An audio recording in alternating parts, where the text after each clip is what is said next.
And ఇటీవల press meet పెట్టి సింగనమల రమేష్ బాబు అనేవాడు కొన్ని అబద్ధాలు అవస్థలు చెప్పాడు. దాన్ని నేను రిజైండర్గా మిమ్మల్ని పిలవడం జరిగింది. దానికి నేను సదా మీ సేవలో ఉంటాను. మా పెట్టుబడితో కొమరం పులి కలేజా సినిమాలను తీసి మా డబ్బులు తిరిగి ఇవ్వకుండా మోసం చేశాడు. మాతో పాటు ఇంకొందరు బాధితులు ఉన్నారు. ఫిలిం ఛాంబరు, ప్రొడ్యూసర్స్ కౌన్సిల్ వారు సింగనమల రమేష్ బాబు చిత్ర పరిశ్రమ నుంచి బహిష్కరించాలని కోరుకుంటున్నాను. నేను హైదరాబాద్ సివిల్ కోర్టులో అతనిపై కేసు నడుస్తుంది. క్రిమినల్ కేసుపై హైకోర్టులో అప్పీల్కు సిఐడితో పాటు మేము కూడా వెళ్ళబోతున్నాం. మాకు న్యాయం జరిగే వరకు అవిశ్రాంతంగా పోరాటం చేస్తాం.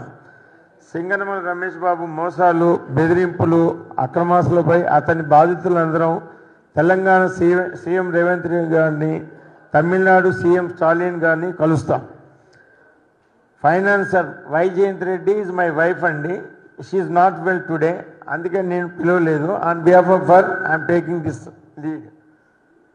కొమరం పులి కలేజా చిత్రాల నిర్మాత సింగనమల రమేష్ బాబు మోసాలు, బెదిరింపులు, అక్రమాస్తులు నిగ్గు తేల్చేందుకు మేము ఎంత దూరమైనా పోరాట చేస్తామని ఆ చిత్రాలకు పెట్టుబడి పెట్టిన ఫైనాన్సర్ వైజయంత్ రెడ్డి తరపున ఆమె భర్త, దట్ మీన్స్ మీ సదానంద్ స్పష్టం చేశారు.